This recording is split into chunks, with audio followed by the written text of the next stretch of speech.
Antonio starts right now. Hi, good morning. Happy Monday. It's January 30th. Don't have to stay outside long to know that weather is top of mind around here. And Justin Horn joins us now for what's going to be an interesting next 2 or 3 days. Could be. That cold front came in a big way last night, brought in that colder air, and it feels like winter out there. We're sending out winter vibes today. We're going to have to watch the Hill Country closely the next couple of days. That's kind of the bottom line. Let's look at some of the headlines here. And if you are thinking you're going to miss school here in San Antonio, no, that is likely not the case. We're going to see some light showers, mostly just a cold rain here. But in the Hill Country, it's a different story. Light freezing drizzle could start as early as this afternoon. And we're going to have some impacts here, we think. Just because this is sort of an extended period, we're going to have precipitation this entire time, and temperatures obviously will be cold. We'll be watching bridges in the Hill Country, again, starting this afternoon and continuing possibly even into Wednesday. 38 right now. Light drizzle, light rain, northeasterly winds at 14. Feels colder than that thanks to that wind gusting to 21 miles per hour. And as we look at the radar, you see these light showers. They're working south to north across the area. Everything is very light, but there are damp roads and it just feels just cold and damp out there. As we look at the bigger picture, notice there is some pink on the radar as you get up towards Round Rock and Austin. That is that freezing drizzle already starting to take shape, the light freezing rain. And that, again, is something we'll be watching closely. A lot of cloud cover, big picture here. This is not just us. There's going to be a large portion of the state impacted by this winter storm. And as we look at the watches and warnings, winter storm warnings in effect for the Hill Country, this does include New Braunfels. This does include Kerrville, Rock Springs. San Antonio is in the winter weather advisory. There is a distinction there. There is a difference. Lighter accumulations here. We think that's mainly northern Bexar County. We're going to get into all those details coming up here in just a bit, but I want to give you the watches and warnings, kind of lay it out for you. And here's the KSAT 12-hour forecast. Good chances of showers through noontime. And look at temperatures. They're dropping into the mid-30s by this afternoon. Keep the umbrellas, keep the jackets handy. Again, we're going to get into specifics here in just a few minutes and talk about all these watches and warnings. But let's go over to RJ now with a look at the traffic this morning. Yeah, Justin, drivers got a little bit of a taste of some of that weather early this morning. A couple of big wrecks earlier, but things have been cleared out for the most part as far as any major crashes or delays. Taking a look at our TransGuide traffic cameras, 281 Hildebrand, things looking pretty smooth there. US 98 Nogalitos, things looking pretty solid there as well. As we take a look at our big map, a lot of green on the screen. That is good news for our drivers out there right now. The only thing that TransGuide TxDOT is reporting right now is a stall there on the near northeast side, I-35, the northbound lanes at Rittiman Road. Looks like there's a couple of stalls in this area, so just kind of be aware if you're heading on the northbound lanes of I-35 on the near northeast side. As we take you back outside, wanted to show you a couple of other looks here at what we're seeing as far as TransGuide traffic cameras. You could see kind of a misty haziness right there at I-35 at Laredo. And then let's look at I-35 at, I think, right here, I-10 at De Zavala. And again, just a kind of a wet, damp morning, but for the most part, traffic is moving along the area. Again, just keep caution. And as Justin mentioned, just kind of prepare ahead of time for tomorrow's weather or the rest of the weather that we're going to see over the next couple of days. Mark and Stephanie, back to you guys. RJ, thank you. Now the latest on the Tyre Nichols case making headlines nationwide. Memphis police permanently disbanding that Scorpion crime unit after 5 former officers that were in the unit were charged with the murder in the brutal beating of Nichols that was caught on camera. From Memphis to Washington, there are calls for new police reform as Nichols' family prepares to lay him to rest. ABC's Justin Finch is in Memphis with more. The family of Tyre Nichols supporting the police chief's call to disband the Scorpion Crime Task Force, calling it appropriate and proportional to Nichols' death, as they now push for sweeping police reforms across the country. Now permanently disbanding the Memphis Police Department Scorpion Unit. Short for a street crimes operation to restore peace in our neighborhoods, the unit formed in November 2021 to patrol high crime spots. 5 now fired officers from that unit now facing murder charges in Tyre Nichols' death. All expected in court for arraignment next month. The night of January 7th, officers stopping Nichols and pulling him out of his car. Damn, I didn't do anything. An officer later seen trying to taser the 29-year-old as he ran. Nichols later tackled and beaten, and responding officers appearing to take more than 20 minutes before attempting any aid. I feel that everyone there should be charged from both scenes, the first one and the second. Everyone. 2 Memphis fire EMTs and 2 responding Shelby County Sheriff's deputies relieved of duty pending investigations. Experts say training standards for more than 18,000 U.S. police agencies are inconsistent and outdated. On Capitol Hill, party line divisions and new debates on police reform legislation. Well, I don't know that there's any law that can stop that evil that we saw. That is just difficult to watch. We need a national conversation about policing in a responsible, constitutional, and humane way. And the Nichols family now preparing for Tyre's funeral set for Wednesday of this week. And sources tell ABC News Nichols' parents are accepting an invitation to the president's State of the Union address set for next month. Justin Finch, ABC News, Memphis. In other news, for the first time since becoming Speaker of the House, Kevin McCarthy will meet with President Joe Biden Wednesday to discuss the U.S. debt ceiling, among other issues. A White House spokesperson says Biden will ask McCarthy if he, quote, intends to meet his constitutional obligation to prevent a national default, end quote. 24 Senate Republicans, including several freshmen, said in a letter to President Biden that they won't back a debt ceiling increase without at least equal spending reductions imposed. The answer to that question may come after the Biden-McCarthy meeting. Earlier this month, the White House press secretary said the two men would meet on a range of topics and insisted raising the debt limit was, quote, non-negotiable. In your morning headlines, a thief takes off in a police cruiser and nearly gets killed by a train, and Damar Hamlin has a message for his fans. Plus, there is controversy with the Oscars, and an incline climber found out she was an incliner for 2. David Sears is here on a Monday morning. Are y'all familiar with incline climbing? I didn't know that's what it was called. Where you just go up steps on the side of a mountain? Right. Yeah, I wasn't familiar as well. That's one of those things where I would just rest and watch. Yeah. Right. You're doing great up there. Yeah. Keep going. All right, we'll get to that in just a second. First, let's start with this. Let's take you to Atlanta. You're watching an Atlanta police officer give a driver a warning after pulling him over because he had a light out. And while he was giving that driver that warning, somebody stole his cruiser. It's all caught on body cam video. It's not safe out here driving with one light or anything. Yo, back up! Get out of the car! Here! 1410, someone just got in my patrol car. They're going down 166 going towards the Low in Stanton. That was just the beginning of the drama. The police cruiser thief was spotted by a police chopper, lights flashing, and he was flying down the road. Then all of a sudden he hit some railroad tracks, and that was the end of the pursuit. Only problem, the vehicle was on its side, and you can see officers approaching the vehicle with guns drawn. It gets worse. The driver trapped inside, and of course, there was a train coming right for him. The officers were able to get the driver out, pull him to safety just in the nick of time. The suspect suffered some minor injuries. No officers were hurt. Damar Hamlin's team got knocked out of the playoffs, but it is still a huge victory for the 24-year-old. For the first time since he suffered that cardiac arrest on the field a month ago, he was able to make his first public statement. He released a video for the fans, thanking them for all their support during his recovery. That video came out yesterday morning. Ever since I became a Buffalo Bill, it's been nothing but genuine love and support. My brothers who made it a priority to lift me up spiritually, mentally, and in every way possible. I'm proud to be a part of this team. Continues to be a great story. Hamlin able to attend the final Bills game, a loss to the Bengals. He has been recovering at home. All right, would you be surprised if I told you there was controversy at the Oscars? No, you wouldn't be surprised, would you? It involves one particular movie called To Leslie. The controversy concerns the lead actress and her nomination. The movie, about a single mom struggling to survive in West Texas, made a paltry $28 million at the box office and went right to video. However, Andre Riseborough, the actress playing the lead, got an Oscar nomination, and that raised a few eyebrows. Now there are some who think there was a grassroots campaign to get her nominated. Some big-time Hollywood stars were part of the campaign, and now the Oscars looking into it. They sent out a statement last Friday, didn't name the movie, but said they are making sure guidelines were followed.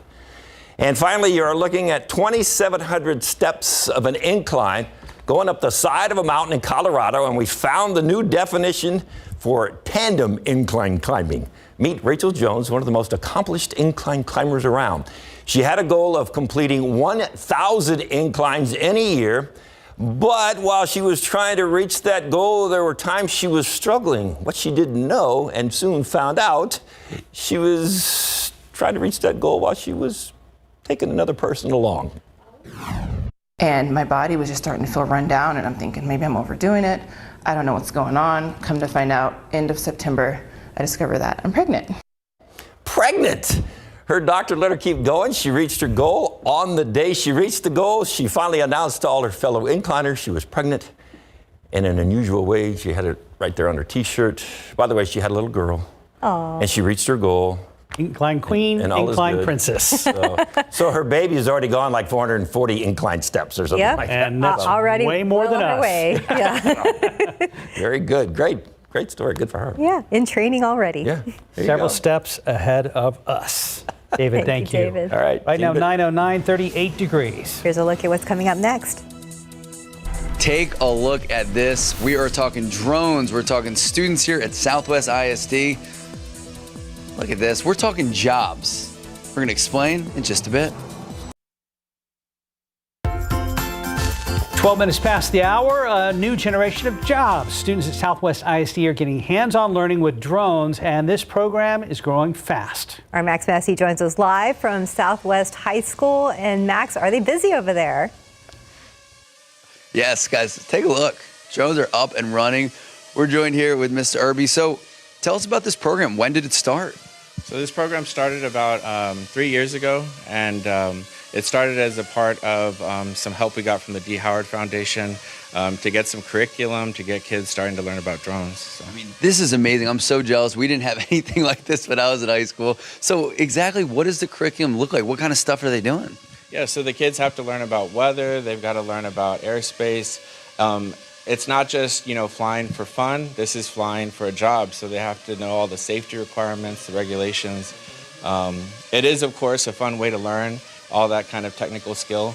But definitely, the curriculum is something that any high school student can do. We've got kids who have taken and passed that test. And this year we've got 25 kids who are going to take the exam. So hopefully we'll have 25 more for the school. Now, the exam is a 107, and after they pass it, they can enter right into the career field?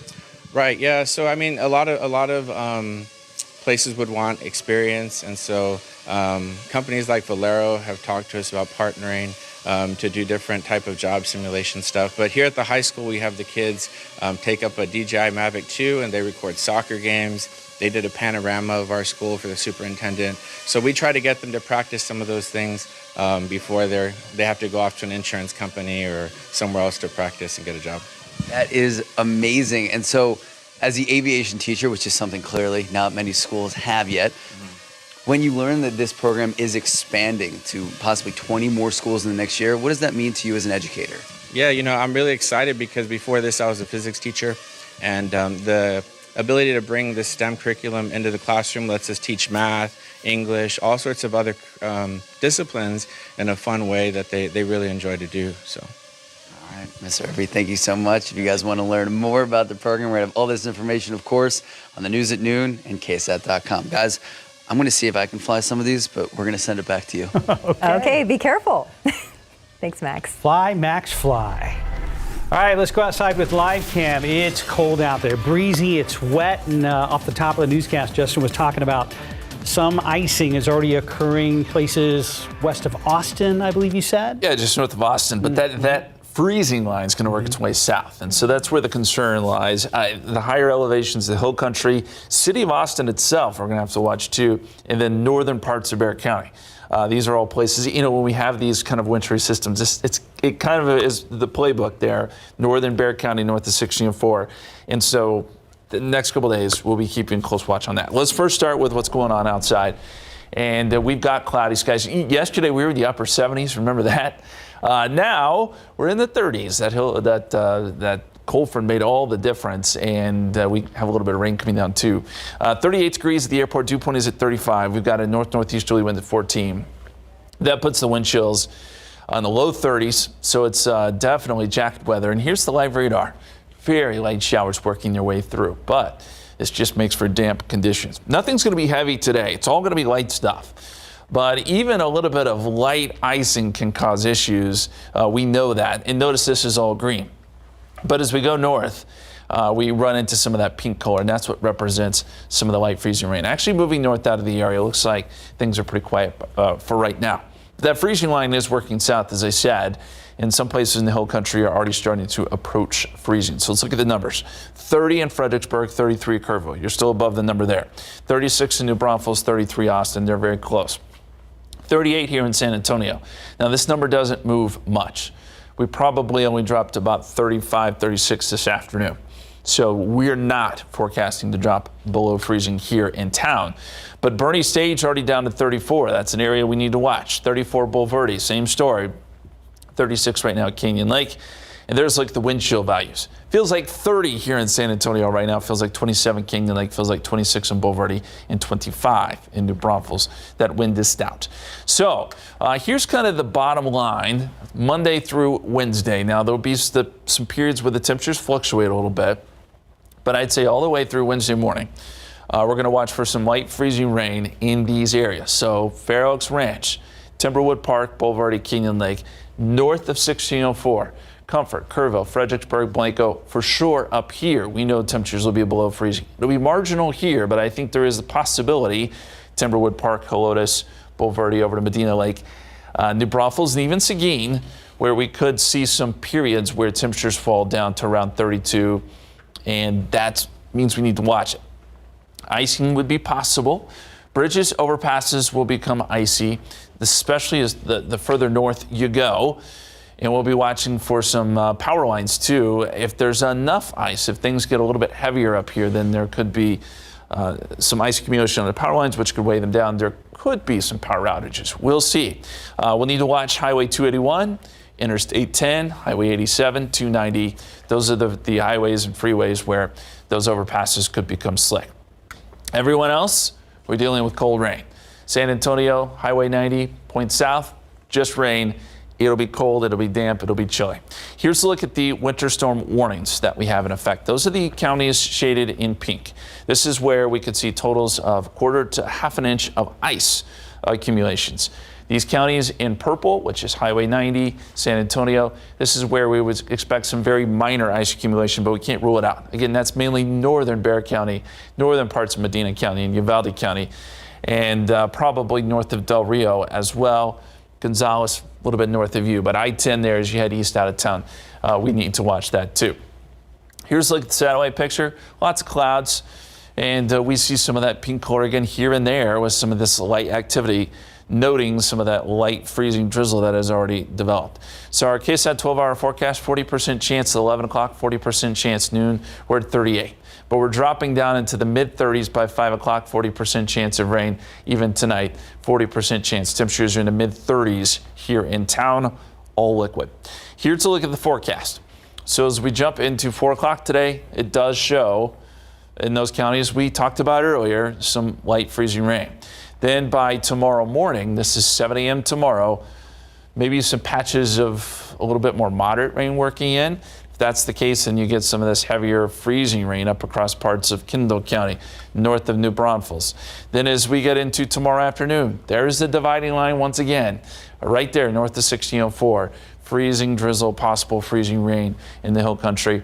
Even as we get into Wednesday morning, this is midnight. And this is when I think some of the heavier rain starts to work. And this is when we can see some of our better rainfall totals here in San Antonio. But that also means heavier icing possible in the hill country. And then I think we start to see that freezing line jump a little bit further north by Wednesday as some warmer air tries to nudge in, and that'll help us out. Here's a look at the forecast. 37 today, that's basically by this afternoon. 35 Tuesday, 36 Wednesday. Wednesday is our best day for heavy rainfall, and then we'll get some showers Thursday morning with some clearing by the afternoon, and then lots of sun as we head into the weekend and some beautiful weather. But we've got to get through the next 3 days. Our KSAT weather app, I just updated it. We update the numbers by hand hourly, so we make sure they're accurate. Check them out, and we'll be doing some appcasts here when needed over the next couple of mornings to let you know what to expect. Wow, what a change since yesterday. I was grilling yesterday afternoon. I Put the cover back on, said, bye, buddy. I'll see you in a couple weeks. Enjoyed the day while you could. We get one or two of these every year. It's just it's the way we do it here in South Texas. Just be careful out there. We will. Yeah. Thank you, Justin. 921, 38 degrees. And when we come back, how a local nonprofit is providing people who are blind or visually impaired with a sense of community and what it means to them. As we head to break, I want to tell you about the latest Texas Crime Stories podcast episode set to release tomorrow. We've all seen some of those Amber Alerts on the news, on TransGuide, on our phones over the years, but did you know that the case inspired the alerts is an unsolved mystery? Texas Crime Stories hosts Erica Hernandez and Lee Waldman look back on the abduction and tragic murder of Amber Hagerman in Arlington back in 1996. However, that's not where her legacy ends. Texas Crime Stories will look at the Amber Alert system named in her honor that saved thousands of kids. The podcast episode airs tomorrow morning at 11:30. You can tune in on Apple Podcasts, Spotify as well. Don't forget to subscribe. We'll be right back. Welcome back. 925. San Antonio Lighthouse for the Blind has been empowering the lives of thousands of people with vision loss. Tiffany Huertas shows us how it has transformed lives and what it means to those people who are a part of the organization. You have to know the strap. You have to know the clip. Tanya Ingram. Every time I sew it, I have to make sure the number or letter is up. Knows everything about assembling military helmet straps. I do about anywhere from 300 to 600 a day. She makes sure every strap is perfect. I'm very funny about my work. I'm very funny about the straps because they're like my babies. And I know how important it is because I have a son out in the field that's doing Navy SEAL training. Ingram works at the San Antonio Lighthouse for the Blind, a nonprofit providing rehabilitation services and employment opportunities for the blind and vision impaired. She lost her eyesight after an eye surgery, and this place helped her in many ways. It also allowed me to keep a job so I can help my family. The Lighthouse for the Blind has been operating in San Antonio since 1933. They make everything from military uniforms, accessories, and office supplies. These are all pencils I have to remember numbers and parts for. Jeffrey Torres is going on 38 years working for the Lighthouse. If I can't see it well enough, I will pull out my magnifying glass and verify what I'm seeing and making sure it's the right item. While it was difficult finding a job at first, I got your tray, Eugene. Jeffrey is thankful he landed here. I love the people here. For many here, the nonprofit has provided opportunities and support. I made a lot of mistakes. They kept pushing me back to do it again. They believed in me. Tiffany Huertas, KSAT 12 News. 927, 38 degrees. There's more ahead on GMSA at 9. Including a look ahead to Super Bowl 57 now that the matchup is set. David and RJ will be back to talk to us about yesterday's championship games. Tougher age requirements for social media apps are being suggested by the nation's top doctor. Why he believes 13 years old is still too young to be on apps like Facebook, Instagram, and TikTok. We want to check in right now in court here in San Antonio. Murder trial of Andre McDonald continues this week. The Air Force major accused of killing his wife in our area back in 2019. Right now, we understand a forensic anthropologist has been testifying without the jury present. We're not sure why. We think they've been talking about the remains of Andreen McDonald. This is one of the defense attorneys speaking to the judge right now. And if McDonald is found guilty, he faces up to life in prison. You can watch the trial live right now on our website at KSAT.com or KSAT Plus and our YouTube channel. We are live streaming it from beginning to end. Just to get you caught up on what happened with the trial where things left off Friday, the jury heard from a forensic pathologist with the Bexar County Medical Examiner's Office.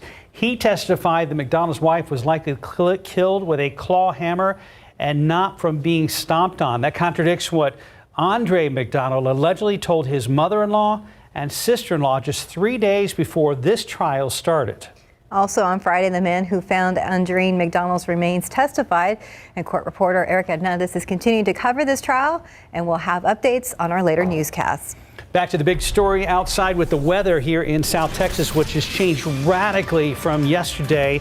38 degrees at San Antonio International Airport. Here's Justin with the very latest thinking. A big cool down with that cold front yesterday. It brought big changes. We've got gusty winds. We're in the 30s. We're not going to get out of the 30s for a long while here. It's going to be until probably Thursday before we actually see a warm-up. So this is a decent stretch here of cold weather. The question will be, what about ice? Where do we see late freezing rain? Where does that occur? And we're going to talk more about that coming up in a bit. First, I want to start with the radar. You see the light returns coming through. This is light shower activity moving through San Antonio. Temperatures in the upper 30s right now. I'm going to switch radar sites, though, and show you that out west, we are starting to pick up on some maybe heavier activity up there around Rock Springs. Rock Springs is right on the brink there, closing in on 32 degrees. So we are starting to see some of that wintry weather develop there across the hill country. This air mass is very, very shallow, only about 1,000 feet thick. So that means if we're going to see any wintry weather, it's going to be in the form of freezing rain. Winter storm warnings are in effect for the hill country. That includes Kerrville, New Braunfels, Rock Springs, Fredericksburg. But notice that San Antonio is in that purple color. That is a winter weather advisory where we could see some very light icing even here on the northern side of San Antonio in the coming days, something we'll be watching very closely. Obviously, bridges and overpasses have to be watched closely. Freezing rain potential in the hill country can be as high as half an inch. That's the point where you start to worry about power lines and tree limbs and that sort of thing, too. So all things we'll be watching. In the meantime, today, 38 degrees by noontime, 40% chance of showers. As we head into the afternoon, same story, 37 at 4 o'clock. Temperatures actually fall some into the afternoon hours, and we're still carrying rain chances tonight as temperatures fall to around 35 or so this evening. Again, much more on this forecast. There is more to talk about, and we'll have that here in just a few minutes, guys. Pro football coverage, powered by Davis Law Firm. Thanks, Justin. And the matchup is set for Super Bowl 57. The Chiefs are taking on the Eagles on February 12th in Glendale, Arizona. David and RJ are back with more on this matchup, but the Cowboys make a big move, maybe not big enough. And LeBron James called the wambulance. He is mad. I've seen that before. Wow.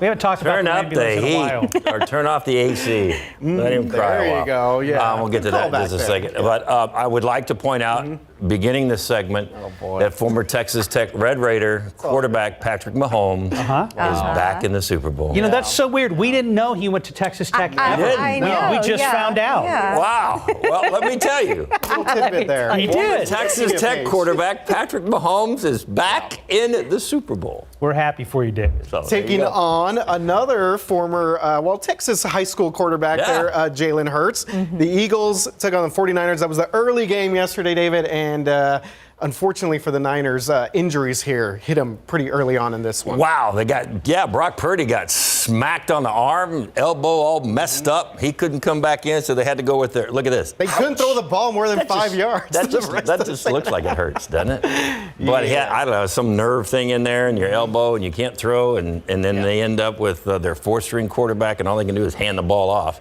And thank goodness they had this guy, so it would have really been bad. Yeah, or else it would have been a shutout here. But Eagles take care of business. Again, Jalen Hurts going back there with the number 1 seed in the NFC, and they won the Super Bowl back in 2017, so looking to repeat there. And so you've got city of brotherly love.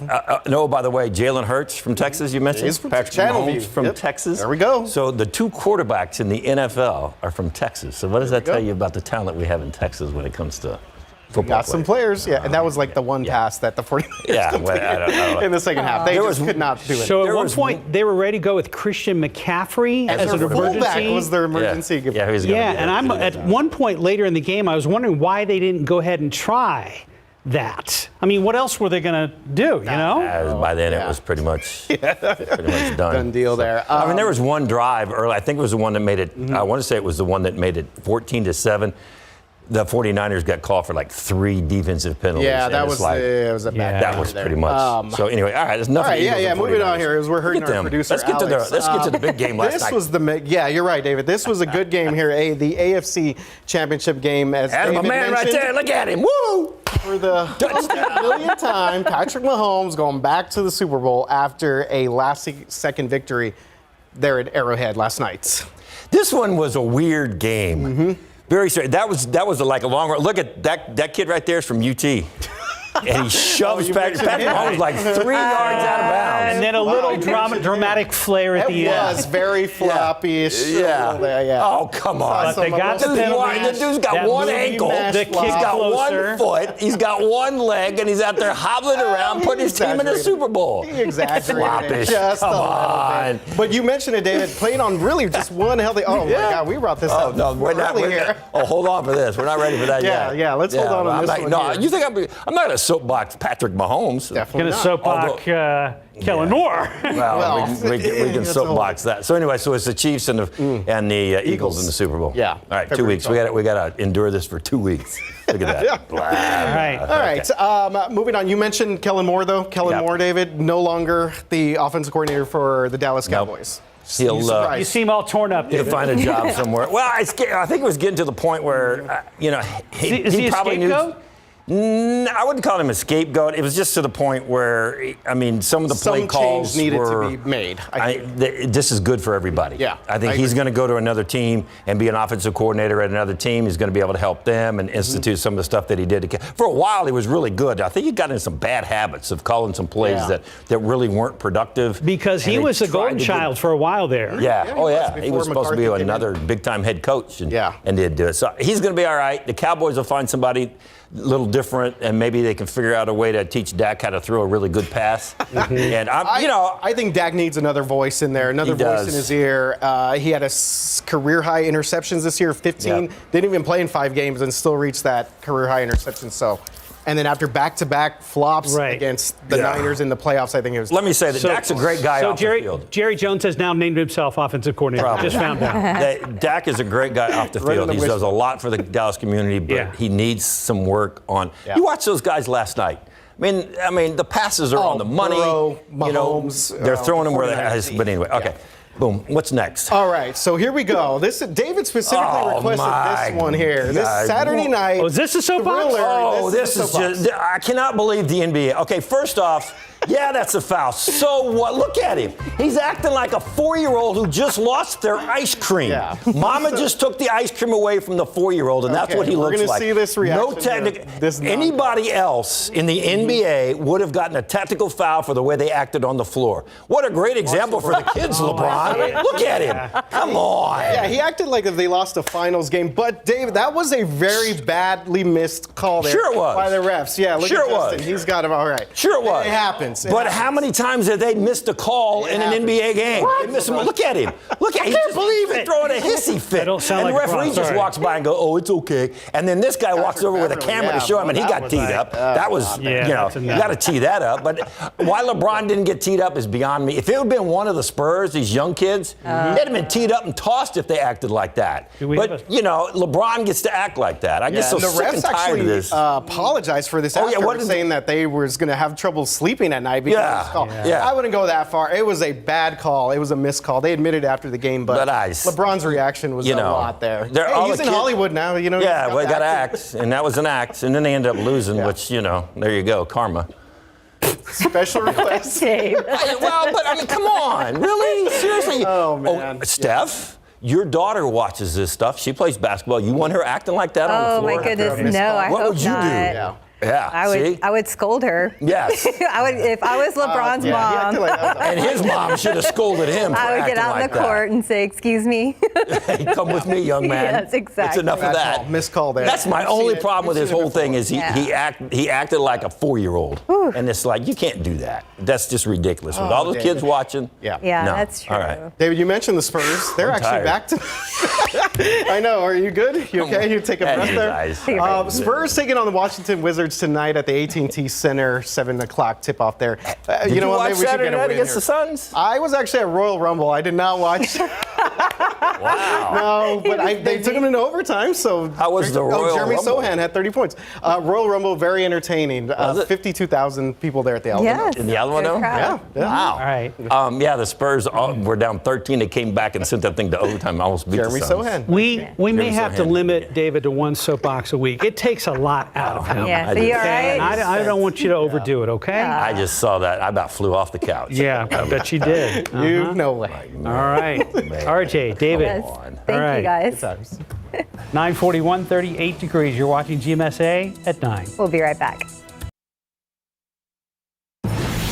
Kids and social media. A new poll finds the issue that worries parents the most about their kids is their mental health. And now the nation's top doctor is addressing the issue, suggesting tougher age restrictions. U.S. Surgeon General says he believes that 13 years old is too early to be on social media. He said this is a time where kids are developing their identity and sense of self. And some doctors believe he has a valid point.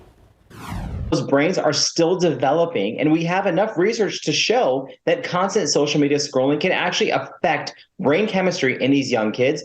There's plenty of research to suggest that social media, especially social media addiction, can have a negative impact on teens' mental health, increasing risk of conditions such as anxiety, depression, body dysmorphia, disrupting sleep, schoolwork. Teens are even exposed to misinformation, hate speech, cyberbullying, and predators out there who want to manipulate teens and get their identity and their privacy. Most of the popular social media apps have age requirements of 12 and older. Only Twitter has a 17 and older requirement. Now, Mark Zuckerberg, the CEO of Meta, says the research he has seen shows that these apps actually have positive mental health benefits for connecting people. But either way, experts believe this is a subject that parents should discuss with their children. Go outside with live cam, and I think Justin would be one of the first to tell you it pays to be weather aware over these next couple of days. Oh, yeah. Yes, especially if you live north of San Antonio. That's where things could get a little bit dicey.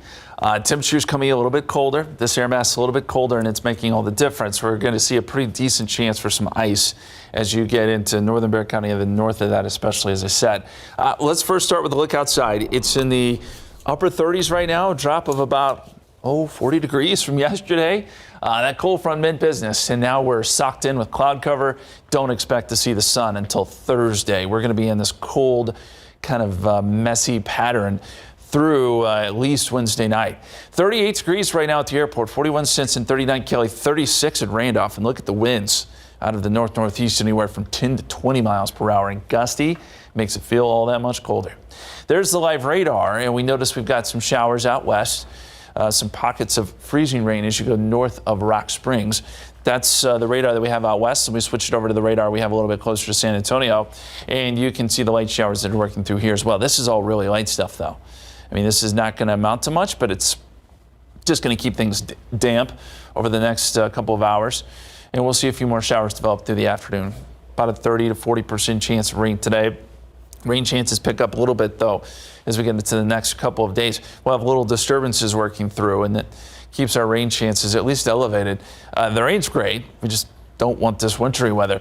Right now, we have a drop to 32 in Kerrville. If you remember last half hour, we were at 33. So temperatures are continuing to fall. 30 Fredericksburg, 29 Junction, Rock Springs now at freezing, below freezing. So this is the area that we already need to watch with precipitation light, but moving into that area. Around San Antonio, Bulverde is at 32. Bernie Stage at 32. Bulverde 34, I'm sorry.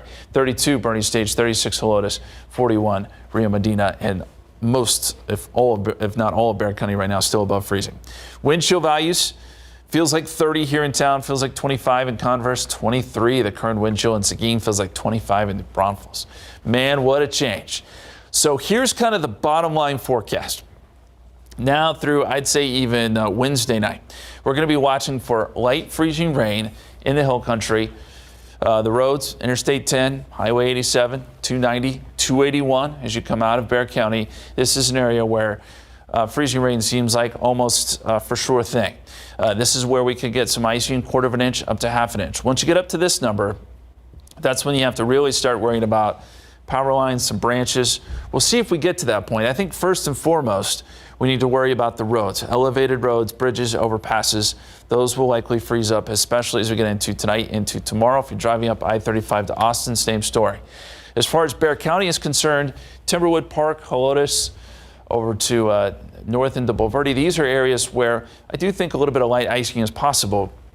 You get south of 1604, it becomes less likely, and I think for the most part, it's going to be a cold rain here in San Antonio. But as you know, that freezing line can wobble, so we're going to keep a close eye on that. Here's a look at the winter storm warnings. It lays along those same kind of lines here. Kerrville, New Braunfels, Fredericksburg, Rock Springs, all within this winter storm warning. And that, again, goes until 12 p.m. Wednesday. Then these areas here in purple, that's where we have the winter weather advisory. That's where we're just expecting some light icing. And again, that's mainly northern part of Bexar County here, northern parts of Uvalde, Medina County, northern parts of Gonzales County. And as we look at the big picture here, here's why we're seeing what we're seeing. So you got a big area of low pressure out here to the west, and that'll eventually move through on Wednesday. But in the meantime, we've got flow out of the southwest overrunning a very shallow layer of cold air that gives you the overrunning pattern, and it gives you typically light rain. And as that light rain falls through that very shallow layer, that's when you start to get some of the freezing rain. So here's our futurecast here. This is 4 o'clock today. Does show some of the pink color freezing rain in the hill country. Then as we get into tonight, bouts of rain, some showers, and then there's that line right there, northern Bexar County, north. You start to pick up some ice here. And bridges and overpasses could start to become slick as early as tonight. And then through the day tomorrow shows more freezing rain in the hill country. This is where we start to get some of those accumulations. Our heaviest rain will be shifting in on Wednesday. This is where we could get some good rainfall totals here in San Antonio, but also some heavier ice potentially as you get north into the hill country. And then that freezing line should start to inch north by the time we get into Wednesday. And hopefully by Wednesday afternoon, we'll see some places go back up above freezing and it will turn back to liquid. 38 degrees this afternoon, dropping down into the 30s, even mid-30s by late this evening. We'll keep rain chances in there, about a 40% chance, and those winds will continue to be gusty and cold. 35 Tuesday, 36 Wednesday, 54 though on Thursday, warming up after we clear out some, and then a beautiful forecast for the weekend. We'll be right back. All right, welcome back. Let's take a look at the radar real quick. We have just some light showers moving through right now. Everything's liquid here. We're going to be watching, though, this afternoon for some of that to turn over to some freezing rain in the hill country. And here's the ice accumulation forecast. This is what we're thinking. Some minor impacts here in San Antonio. Some bridges could get slick, especially north side of town. We're talking less than a tenth of an inch of ice. As you get north of 1604, Leon Springs, Timberwood Park, Boulevardy, New Braunfels, this is where we could start to be talking about some icy roads and bridges, light ice on trees. And by the way, this is over basically today through Tuesday night into Wednesday. And then it's the hill country, Bernie, Kerrville, Spring Branch, Fredericksburg, where we're going to be concerned with trees perhaps sagging a little bit, a few power outages, and we're talking 1/4 inch of ice to 1/2 inch of ice. So this is what we're thinking next few days, and it will be cold. Here in San Antonio, 37 this afternoon, 35 tomorrow, 36 Wednesday, and notice the lows right there, right just above freezing. It does clear out later this week, and the weekend looks great. All right, nothing from schools yet, but we'll keep you posted. As soon as that information comes in, we'll pass it along to you. Be careful out there.